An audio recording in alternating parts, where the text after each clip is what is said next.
رأيت الثقب في سفينتك منذ البداية يا كابتن حسام، والله كلنا شفناه إخرام كتير، ولكننا أبحرنا ظنا بأن الحب يصنع المستحيل. إذا أيها السيدات والسادة، دور الثمانية من بطولة أفريقيا، الدور اللي ما فيهوش أي مفاجآت. الثمانية اللي وصلوا هم تقريبا أقوى 8 في البطولة أو في تاريخ البطولة يعني. النهاردة إحنا جايين عشان نقول مين هيكونوا الأربعة اللي هيصعدوا لدور الأربعة. منطقي جدا، بس يا ريت تحط اشتراك لايك، فاهم، خليك جدع يعني. لو بدأنا بأول ماتش معانا، وهو ماتش السنغال اللي هتلاعب مالي. السنغال اللي تقريبا هي خدت أسهل فريق في الثمانية، اللي هو فريق مالي. فريق مش سهل قوي يعني، بس ستيل هو أسهل فريق بالمنطق. مالي اللي قدر إن هو يطلع منتخب تونس في الدور اللي فات. منتخب مالي اللي لعب منتخب تونس وهو ناقص لعيب، وقدر ان هو يصعد في النهايه من الدقيقه 30 وهم بيلعبوا مطرود منهم واحد، فان هم يقدروا يطلعوا تونس، فده طبعا انجاز وحاجه كبيره جدا. زائد ان منتخب مالي والله عنده ميزه قويه جدا، وهي ان دفاع منتخب مالي هو دفاع قوي جدا، دفاع قوي جدا، وبيقدروا ان هم يدافعوا كويس. اقوى ميزه عندهم نص ملعبهم برضو نص ملعب صلب، ونص ملعب بتاع التحامات وجري وبتاع. لكن منتخب مالي عنده ميزه كمان والله، ان هو ما خسرش ولا ماتش. هو ما كسبش برضه، فانت ممكن لو خدتها من الناحيه دي هتلاقيها ميزه، لو من الناحيه الثانيه فهي عيب. فشوف انت عايز تاخدها من انهي زاويه بقى، دي بتاعتك يعني. منتخب مالي متسلحا بقوته الدفاعيه وقدرته على التماسك وصلابته قدام منتخب السنغال. منتخب السنغال اللي هو اكبر منتخب مقنع لحد دلوقتي في البطوله، المنتخب اللي بيقدم اداء هجومي ممتاز جدا، غير عناصره اللي بان فيها قد ايه هي قادره ان هي تقدم اداء مميز جدا هجوميا، ويقدموا اداء مرعب كمان. فمنتخب السنغال والله اللي عنده إليمان دياي وعنده ساديو ماني في استخدام فنان ورائع، ان هم بينزلوا له نص ملعب تقريبا عشان هو اللي يلعب الفرقه ويبدا ان هو يصنع ويقوم عمليه صناعه الفرص للفرقه. غير الهجوم زي ما قلت لك الضاري والقوي جدا عندهم نيكولاس جاكسون تعبان يعني، بس عندهم مثلا البديل بتاعه واحد بيلعب في باريس سان جيرمان. فمنتخب السنغال عنده قدرات هجوميه قويه جدا، غير ان نص ملعبه متماسك. عندهم برضو اسماعيل صار بيقدم مستويات كويسه. فمنتخب هو تقريبا اكتر منتخب مقنع، غير ان هو كوحده واحده وفرقه، فهم مترابطين جدا بيلعبوا كتيم. يمكن دفاعيا مش بنفس قوته هجوميا، لكن في الاخر هو بيلاعب مالي اللي انا شايف، سيبك بقى من ابراهيم فايق والكلام الخنتريش ده واللي اي كلام. مالي طبعا هتنزل تخسر من منتخب السنغال 1-0 2-1 3-1 على حسب يعني، والسنغال معانا باذن الله للاسف يعني، يا رب ما يصعدوش، بس يعني للاسف انا بقول لك غالبا هيصعدوا لدور الاربعه. تاني ماتش معانا او تاني مباراه، ولو ما حطيتش لايك ولا اشتركت يا ريت تحط لايك وتشترك، هي مباراه المنتخب الجزائري ضد منتخب نيجيريا. المباراه اللي هي تقريبا اكتر مباراه متساويه في الدور ده، مباراه 50-50 بنسبه كبيره جدا. منتخبين عندهم اداء هجومي شرس جدا، عناصر قادره ان هي تصنع الفرق بشكل كبير جدا في الفرقتين. عندك مثلا في منتخب الجزائر لو بدانا بيه، فعندك هجوميا عندهم مازا، عندهم عموره، عندهم اسمه ايه بغداد بنجاح، عندهم رياض محرز، عندهم ناس قادره ان هي تسبب متاعب كبيره جدا للفرقه اللي قصادهم. غير ان نص ملعبهم في عناصر مهمه جدا زي بوداوي، هشام بوداوي، وزي مثلا الطرف الشمال عندهم اللي هو بيبقى ايت نوري غالبا اللي بيلعب كطرف شمال.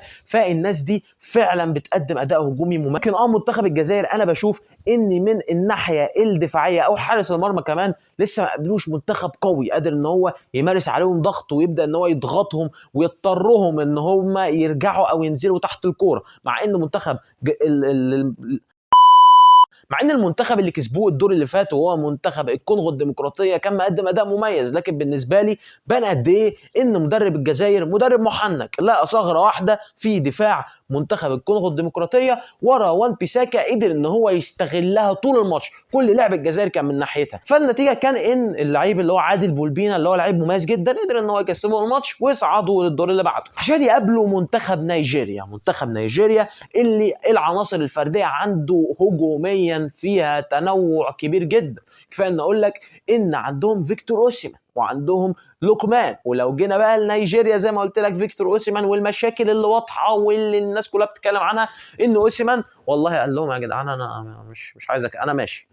طب ليه يا حبيبي؟ والله ناس قالت لك اصل هو اتضايق من لوكمان، وعشان ما بيبصروش يعني، وناس قالت لك لا اصل هو كانوا واعدينه بمكافآت من نيجيريا، مش فاهم، ما فيش الكلام ده وهو ما مشيش، والصحافه قالت ده هري، ولوكمان طلع بعديها قال لك لا ده هو مشي، بس مشي عشان سبب، مش ان انا ما ببصر. بص شويه كلام كده مش قصتنا دلوقتي. فاحنا الكلام ده سواء حقيقي او لا فهو اكيد مسبب ضغط على منتخب نيجيريا، خصوصا كمان ان اشاعه ان الكابتن بتاع الفرقه سابوه ومشي، فاكيد دي حاجه هتبقى مؤثره جدا جدا جدا على منتخب نيجيريا. من ناحيه الكوره فالناس دي هجوميا زي ما قلت لك عناصرها مميزه، الناس دي غزاره الهجوم او غزاره التهديف عندهم واستغلال الفرص، معدل الكونفرجن ريت بتاعهم عالي، بيسجلوا جوان كتير جدا. عندهم مثلا الماتش اللي فات مسكوا موزمبيق سفلتهم بوشها، فاهم، قرقشوها على يعني سووها على الجنبين ونطروها من المغرب خالص ومن البطوله، وقدروا ان هم اللي يصعدوا. فالناس دي حرفيا بتفتري هجوميا، هو فريق مفتري مفتري مفتري يعني. لكن الفريق المفتري ده يمكن دفاعه اتحسن على البطوله اللي فاتت، بس برضه انا شايف ان غالبيه المنتخبات دي الدفاعات بتاعتها مش صلبه. لا الجزائر قادره ان هي تحط جوان في نيجيريا عادي، لكن زي ما قلت لك الفرقتين دفاعهم ما بيعجبنيش قوي، لكن هجومهم فتاك. لكن نيجيريا عندها مشكله ان اللعيبه بتاعتها بيجي عندها مراحل كده في الماتش وبتفقد الشغف وبتتميس وتتمرقع. فانت قدام الجزائر لو لعيبه نيجيريا بدات ان هي تتمرقع في اي وقت من اوقات الماتش، الجزائر هتقدر ان هي تزعلها جامد. لكن لو جينا لناحيه مين اللي هيقدر ان هو يصعد من الفريقين دول، فبالنسبه لي انا اشوف ان غالبا اللي هيقدر يصعد هو باذن الله منتخب الجزائر. فده طبعا في جزء كبير من ناحيه ان احنا عايزين كلنا عرب نتبسط ونصعد، والجزائر برضو تقدر انها تصعد بشكل كبير. لكن انا شايف ان لو نيجيريا قدرت برضو انها تصعد مش هتفاجئ، محدش هيتفاجئ لانه منتخب قوي، بس ان شاء الله الجزائر تقدر انها تصعد. وتوقعي هو ان الجزائر الى دور الاربعه. ثالث مباراه معانا وهي مباراه المنتخب المصري العظيم، اعظم منتخب في المنتخبات دي كلها، ضد منتخب كوت ديفوار. واسمع يالا، اسمع يا ايفواري، لو انت فيل فاهم فانت بتجيلي كل بطوله وبديك على وشك، معاك دروجبا بديك على وشك، معاك مش عارف مين بتاخد على قفاك، مش عايزين نكتر في الكلام، تبدل لعيبه وتجيب لعيبه وتمشي لعيبه بتاخد على قفاك. فباذن الله المره دي برضه هتاخد على قفاك. وعلى راي الفنان عادل امام، ده انا ضربه بالجزمه. انا في عرضك وطي صوتك. وطي صوتك، بقول لك ضربه بالجزمه. في عرضك وطي صوتك ابوس ايدك. والله العظيم انا ضارب الراجل ده بالجزمه، الراجل اللي قاعد هناك ده ضربه بالجزمه على دماغ اللي جابوه. لكن مباراة مصر وكوت ديفوار، المباراة اللي لأول مرة أو من فترة كبيرة جدا باين فعلا إن في قلق، لأن الأداء اللي مصر قدمته في ماتش بنين لا يدعو أبدا لأي نوع من أنواع الطمأنينة أو الرضا أو فاهم إنك تبقى مطمن للفرقه اللي انت بتتفرج عليها. انت دلوقتي رايح لمنتخب كوت ديفوار، ايه اللي هنبدا بيه؟ ليه؟ لان منتخب كوت ديفوار هو فعلا من المنتخبات الغلسه بسبب اسلوب لعبها كمان عليك. ليه؟ لان منتخب كوت ديفوار كورته سريعه، يعني شغل اللي احنا بنعمله بتاع ان الكوره تقعد في رجلينا كتير وننقل والهبل ده، الناس دي ما بتعملش كده. الناس دي بتاخد وتلعب كرة على الارض وتروح على طول بشكل سريع جدا على مرمى المنافس. غير كده عندهم اطراف قويه جدا في عمليه المراوغه وسريعه جدا زي عماد ديالو، وزي الجناح الشمال بتاعهم اللي هو نيوموندي او ديوموندي، يعني مش فاكر اسمه بالظبط، الراجل اللي مطلوب فيه 100 مليون من لايبزيج وبيقدم اداءات ممتازه جدا. فانت جناحين منتخب كوت ديفوار بالذات والمهاجم اللي عنده 19 سنه بتاعهم ده، الاثنين دول عندهم سرعات وقدره على المراوغه مميزه جدا. فمنتخب كوت ديفوار غير الاجنحه بتاعته بيعتمد على الحاجه اللي احنا مهما عدى الزمن ومهما راحت اجيال وجت واعتزل المدافعين ولعب وراحت مدربين وجت ومشيت اتحادات كوره واتقالت واتعزلت وجت، واحنا عندنا مشكله في نفس الحاجه، العرضيات. فالمنتخب ده هو ونيجيريا اعلى منتخبين في عمليه العرضيات الصحيحه في ماتش واحد، تقريبا 6 و5 عرضيات صحيحه لمنتخب كوت ديفوار. فدي بالنسبه لك مشكله كبيره جدا، ان الناس دي حرفيا معدلها في العرضيات مميز جدا، بيقدروا يستخدموها بشكل عالي. فانت اصلا عندك فيها مشكله، هتتعامل معاها ازاي؟ انا ما اعرفش الحقيقه. منتخب كوت ديفوار واكتر حاجتين بيعتمدوا عليهم منتخب مصر بقى الحبيب العظيم، فانت نازل قدام كوت ديفوار بالسيستم اللي انت بتحبه، ان انت بتحب تسيب الكوره لان انت ما بتعرفش تمسك الكوره، احنا ما بنعرفش، لازم دي ده واقع.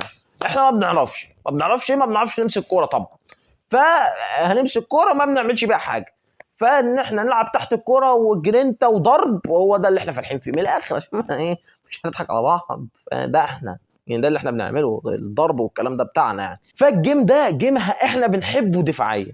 طيب هجوميا انت دلوقتي ده اول ماتش تقريبا، لو مصطفى محمد ما بداش وهو مش هيبدا عشان نبقى واقعيين انا مش هتضايق. ولو انت فاكر ان انت هتبدا تمسك كور وتلعب عرضيات مثلا زي الماتش اللي فات فانت بتحلم. انت الماتش ده محتاج سرعات، محتاج تلعب بصلاح ومرموش الاثنين كاثنين سترايكرز زي ماتش جنوب افريقيا، فده اللي انت هتعتمد عليه. الاثنين والله قدام هترمي لهم كور في المساحه يا رب بس ينصفونا، فانت هتبقى محتاج ان انت تبقى سريع في تحولاتك. ففي ماتش زي ده انا مش عايز اشوف زيزو، مش عايزه ينزل ملعب، لا يلعب بقى لا جناح شمال ولا وينج يمين ولا نص ملعب شمال ولا 8 يمين فاهم، ولا باك شمال. مش عايز اشوف زيزو ما ينفعش يلعب ماتش زي ده. ليه؟ لان زيزو بطيء في تطليع الكره من رجله، فاحنا مش هينفع نتفرج على زيزو تاني، لان انت ماتش زي ده محتاج تبقى بتطلع الكره من رجلك بسرعه وترمي الكره لقدام على الاثنين اللي واقفين قدام، وتبدا ان انت تتحول بشكل سريع جدا، لان انت غير كده مالكش اي فرصه قدام منتخب كوت ديفوار. طبعا كابتن تريزيجيه غالبا مصاب ومش هيلعب، وكابتن ابراهيم عادل انا بعد الاداء ده ما اظنش ان حسام حسن هيلعبه تاني. ابراهيم عادل نسي الكوره بسبب الامارات، نسي الكوره ما بيلعبش كوره، فيعني الاثنين دول غالبا مش هنشوفهم الماتش الجاي. فاللي انا اتمنى اشوفه ان اشوف امام عاشور، وده لازم اساسي، لازم امام عاشور يلعب ماتش زي ده، ويلعب كمان 8 شمال. ليه 8 شمال؟ لان امام عاشور مع كولر لو تفتكر كان ساعات بيلعب جناح، فالادوار اللي انت طالبها من تريزيجيه ومن ابراهيم عادل اللي هم ما بيعرفوش يعملوها، انت لو اديتها لامام عاشور وقدرت ان انت في اليومين دول تدوس عليه بدنيا، تتصرف وتخليه بدنيا احسن، واديته مثلا دور اللي هو 8 شمال وبيكمل يبقى وينج في الحاله الهجوميه، هتستفيد منه بشكل كبير جدا، لانه هو الوحيد اللي يقدر يعمل لك عمليه حمل الكوره وتطوير الهجمه، يقدر ان هو الوحيد اللي عنده حته التمرير الطويل بدقه، الوحيد اللي يقدر ان هو يديك باص يطلع الاثنين اللي قدامه وتبدا تستغلهم بشكل امثل. لو بقى هتفكر في مين هيكون الثالث مع مروان عطيه وامام عاشور، فغالبا انت دلوقتي ما عندكش تريزيجيه لانه مصاب، وانا شايف ان هو غالبا هيلعب بزيزو، فيعني هو يريح دماغه ويلعب بزيزو. بس انا لو كنت منك يعني كنت العب بكابتن اسمه ايه محمد شحاته، وما اعرفش مهند لاشين مصاب ولا لا انا ما اعرفش، بس محمد شحاته كنت ممكن ان انت بقى تقدر تقفل نص الملعب، ومحمد شحاته كمان عنده خصائص هجوميه كويسه، فيبدا ان هو مع امام عاشور يبداوا ان هم يشيلوا عمليه التحول، وتبدا ان انت تحولاتك تبقى اسرع. بس هو غالبا هيلعب بزيزو، يعني مع ان انا شايف ان زيزو يعني ما اعرفش هل مصر هتقدر ان هي تكسب كوت ديفوار. فبص بالاخر يعني ان شاء الله وهنعدي باذن الله وهنقدر ان احنا نكسب. ليه؟ ما اعرفش يعني كوت ديفوار احسن منك فنيا عناصر احسن ايه تاني احسن؟ خلاص ما هو فنيا وعناصر خلاص هيبقى ايه في ايه تاني انت تبقى احسن فيه. بس احنا في الماتشات دي بنقدر ان احنا نبقى كويسين، في الماتشات الكبيره بنقدر ان احنا نتعامل بشكل كويس، بس احنا محتاجين بس ان الاثنين اللي قدام كابتن صلاح ومرموش الله يبارك لكم، لو الفرصه اللي تجيلكم جون يعني مش هينفع تجيلنا اتنين جالهم فرصتين الماتش اللي فات، حطوا واحد حطها في بطن الحارس والتاني راح يترقص، شغل انك تروح تترقصي الحارس ده مش هينفع. فاتمنى واتعشم ان احنا الكره اللي تجيلنا نحطها جون، عشان احنا مش هيجيلنا فرص كتير قدام كوت ديفوار. بس اخر ماتش معانا بقى وهو ماتش صاحب البطوله وصاحب الارض منتخب المغرب، اللي تقريبا هو اقرب منتخب لينا، منتخب اداؤه ما كانش مقنع في الماتشات خالص الا ماتش واحد تقريبا، منتخب عنصر الجمهور هو اللي ساند الفرقه بشكل كبير، وعندهم كمان لعيبه فرديا كويسه، ضد منتخب الكاميرون اللي هو من حسن حظ المغرب ان منتخب الكاميرون بيلعب على كره واحده بس، بيلعب على تفكير واحد بس، فلو قدر المغرب يوقف التفكير ده المغرب هتقدر انها تعدي من الكاميرون. بدأنا بالكاميرون، منتخب الكاميرون بيلعب على الكور الطويله، بيرمي الكور في الدفاع للخط الهجومي، من الدفاع يبداوا يرموها لقدام، ومطلوب من المهاجم بتاعهم انه ينزل الكوره للاعيبه الوينجات بتوعهم سواء بيمو او سواء الوينج الشمال بتاعهم، ويبداوا ان هم يشتغلوا ويعملوا حاله فوضى قدام ويشوطوا بقى من بعيد. والله مش عارف هنحاول نلعب عرضيات، ده منتخب الكاميرون كل لعبه معتمد على الكور الطويله. الناحيه الثانيه بقى منتخب المغرب، فهو عنده عناصر فرديه مميزه وعنده لعيب هو بيقدر ان هو كل ماتش يلحقهم، من الاخر يقدر كل ماتش يفك لهم العقد، وهو ابراهيم دياز اللي بيقدم بطوله ممتازه جدا جدا.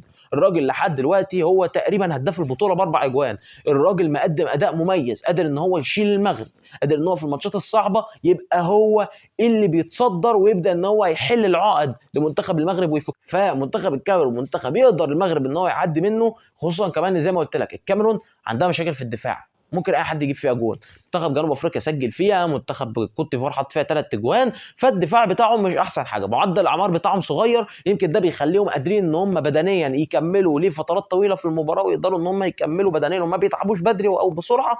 لكن في الاخر انا شايف ان منتخب المغرب يقدر ان هو يصعد بحكم الجمهور وبحكم العناصر الفرديه اللي هي اعلى بشويه محترمين، يعني هيقدروا ان هم يطلعوا منتخب الكاميرون ويصعدوا، عشان يبقى معانا المنتخب المصري والجزائري والمغربي ومنتخب السنغال، هم دول المربع الذهبي باذن الله. بس يا سيدي لو وصلت لحد هنا عندك لايك، اشتراك، فاهم، زر الجرس، شير، يعني لو الدنيا كده خليك جدع. ها سلام عليكم.